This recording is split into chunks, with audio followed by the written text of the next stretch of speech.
Andrew Holland now joins us this morning. Andrew, good morning. Thank you so much for taking out time for us. Firstly, if you could just give your reaction on what the BOJ has done this morning. Do you expect a lot more quantitative easing or a lot more support coming in from different central banks for global growth? Well, it seems that way. I mean, Mario Draghi of the ECB has also said that he might do something more in March. I'm not sure how to react to this BOJ thing. I mean, one, it was a very close call in terms of the voting, and negative rates make me feel actually kind of a bit more negative. I'm not saying it's desperation, but it feels like that from the Central Bank of Japan. So I'm not sure we're going to like this, to be honest.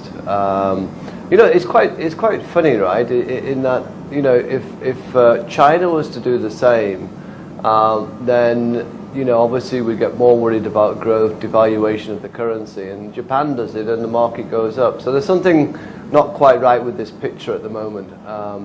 But I don't see it as a hugely positive move by the BOJ, to be honest.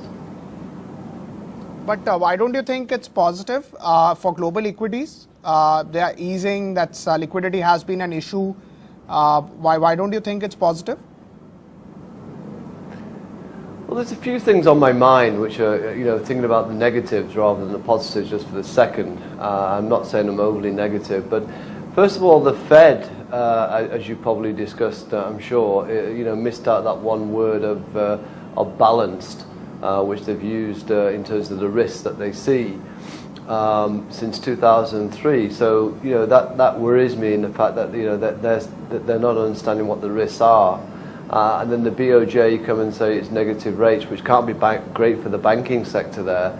So I don't see that anyone's going to rush and do anything to. So it might have a very short-term liquidity impact, but I don't think it's going to, is it going to shore up the economy? Not so sure. So, it's very much a slow grind, and obviously they're pushing out the days of when they expect inflation will start to rise. So that's a negative sign to my mind. There will be a liquidity help, but those times of the big bazooka have gone for Japan, and now incrementally what they do, I'm not sure at the margin is going to have that effect. So it kind of worries me slightly. Right. What do you make of the news coming in from China? The currency is devaluating a little bit. The government is taking steps, in terms of pumping in liquidity over there or trying to give some stimulus. The growth is not picking in. Markets were expecting a stimulus to come in. But still, there are no signs of revival in the equity markets. You think that continues to be the problem? That continues to be the big investor fear worldwide? I think the fear at two points. China is exactly, as you pointed out, is one of the fears, because no one trusts the figures. But even if you don't trust the figures and you look at the figures coming out, then there hasn't been a big incremental slowdown that you can see from those figures. You don't have to believe them or not, but they're the same figures coming out from the China Central Bank. And I think what China has to do, and this is my view, is that they have to do some fiscal stimulus, whether that's through increased infrastructure spending or tax incentives, for consumers. It's got to get the economy kick-started again. I think that would make us feel a lot more assured that they're addressing the slowdown in the economy. And as we've seen previously, with the US, Europe and Japan, monetary stimulus itself is takes a long time to play through to the economy to start helping it pick up. So I think you need some better action than just monetary policy from China. And that, if that was to happen, I think that would obviously put underpin metal prices or commodity prices to some extent. Oils is slightly different because Saudi has its own game. So I think that would be, to my mind, a more positive move if China were to do it. Monetary policy, I think we've been there, seen that, and it doesn't really move the needle of the economy very quickly. And I think that's what investors are worried about now. Right. How would you look at India in that context? We are growing definitely, but we are growing in a market where there is not ample of liquidity. We may not actually see a lot of gains despite the best phase of growth that we are likely to see. So, at the moment we can't just take India standalone, because what's happening globally has an impact for India, and you're seeing that through obviously the big outflows from foreign investors, not necessarily because they're throwing in the towel in India, it's because they're getting redemptions across emerging markets, and India is part of that. So that has obviously a negative impact on the markets. As far as we're concerned, you probably got February as a near-term event, which could be seen as positive. You've got obviously the credit policy next week, and then you've got the budget at the end of the month. So that if markets are more stable globally, we could have a decent kind of rise in the very short term. But as we've all been kind of grasping in terms of where's the economy growing, how quickly, it seems to be being delayed, and that multiplier effect from government spending is taking its sweet time to come through, which is being reflected on earnings. But the two things I want to say about earnings is this: is one, again across many different industries, you're seeing operating margins improving despite kind of single-digit revenue growth. So that's the good news. Companies are repairing the balance sheet. I think the bad news is still in the banking sector. And whilst the governor Rajan has kind of not quite named and shamed all the kind of big business groups for playing their big part in this banking problem, I think the finance minister could have done a lot more in the banking sector. He hasn't taken any real action against the PSU banks, and that's where a lot of the problems still lie. So until that kind of we get clear of the problems in the banking sector and the big business groups, then it's going to be slow loan growth is what we're seeing, and obviously that has a negative impact on the economy. Right. So the banking sector, as you said, do you think the problems that we are seeing in ICICI, Axis, the overall space that the correction that we have seen is all because of asset quality issue, and any measure such as a bankruptcy code, maybe a big capitalization coming in for the PSU banking space should be now taken positively by the investors? So listen, you could infuse money into something, say with the PSU banks, but unless the management has a different attitude towards lending going forward, then the problems are going to be there. Obviously a bankruptcy code will help you, and if that comes through, but again that will take some time, and then it have to be tested in the courts and everything else. So I don't think we can just kind of, whilst it's a very good positive and it's a step in the right direction, don't get me wrong, I think we have to see some more dramatic action than just infusing money. It's like throwing good money after bad, really, if you have the same people in place. Right. How would you look at the NPA problem in terms of the growth or the growth for the numbers? You think banking, which has been growing very strong, FMCG, which has led the growth on a YOY basis, pharma growth is slowing down. So you think companies that were traditionally growing, even IT was growing 20% year over year, you think overall the numbers would be soft in terms of YOY growth? So we're kind of looking at maybe earnings growth of about 10% this year. That's our best guess at the moment, and that's based on the fact that the economy will start to pick up in the, from maybe the next quarter onwards, as a multiplier effect of what the government's been doing starts to come through to the economy and orders start to be transacted. But there's still a lot of problems out there, and it does revolve around either the power sector, stall projects, which then leads us back to the bank. So I think you need to solve the bank problem first, and maybe the rest can then start to move, to move through, and we can start getting the economy kick-started a little bit more aggressively than it is today. So in the budget, I think most people are expecting now some kind of push towards a rural economy, and obviously that again would have a positive spin for the consumer goods companies, which have been under a lot of pressure recently, partly because they're getting no real top-line growth, and the margins are under pressure because they're all intensive fighting for market share, which is leading to higher ed spends and so forth and so on. So it might be a welcome relief if there is a push towards the rural economy to, after 2 years of poor monsoons, trying to kickstart that part of the economy as well. Right. Just a word. Now the markets will start their shift on the focus rather than earnings itself only. You think the run up to budget, that is something which is possible. We may, not react to global news as extensively as we reacted in Jan. Could that be a possibility in the month of Feb?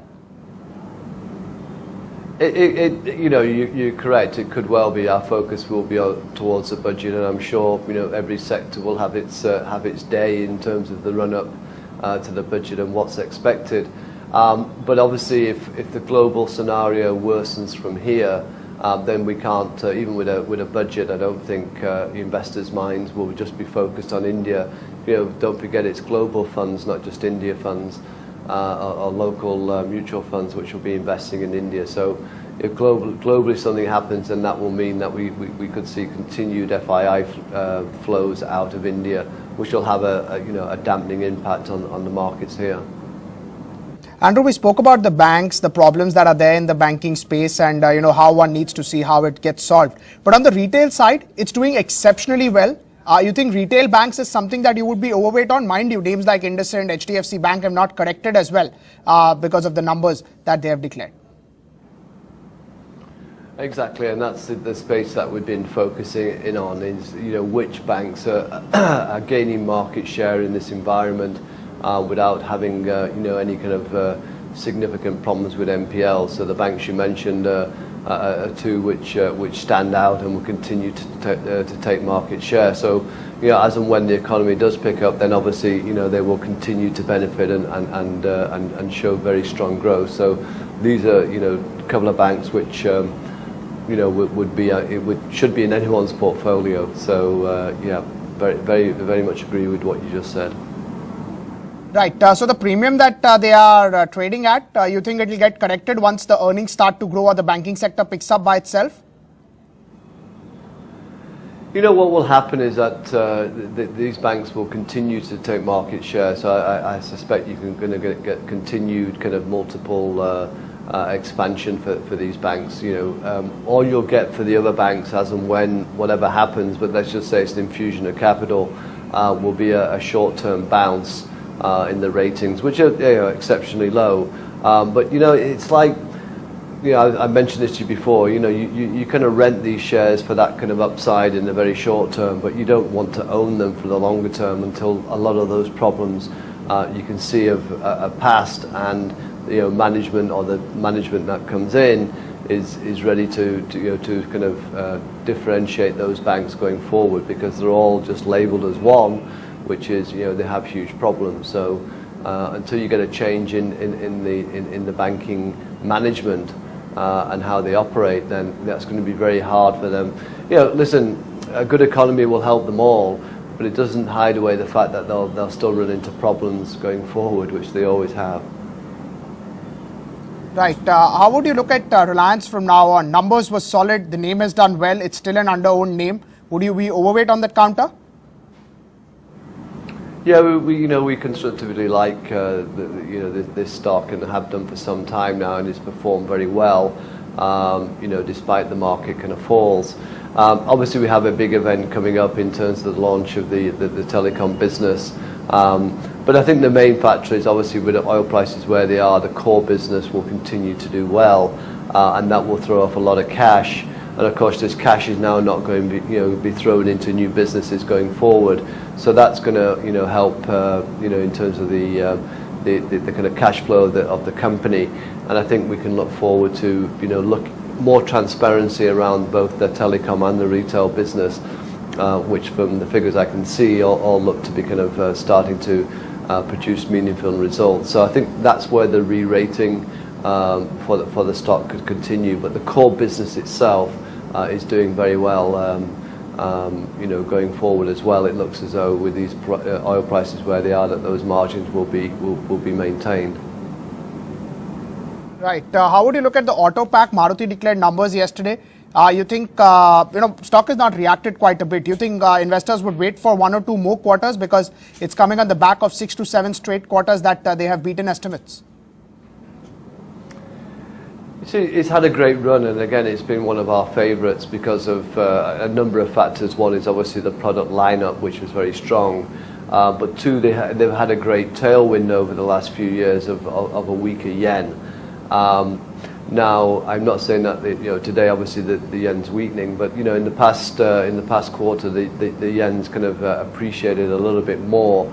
So that tailwind for them is not becoming a headwind, but it's not becoming a tailwind anymore. So I think the price is probably in the price at the moment in terms of what we've seen for the company. So wouldn't be a big buyer at this stage. That was a good year and a half to 2 years ago when we got more positive on the company. I think in the next quarter, we're probably going to see consolidation of that share price depending on where the yen is.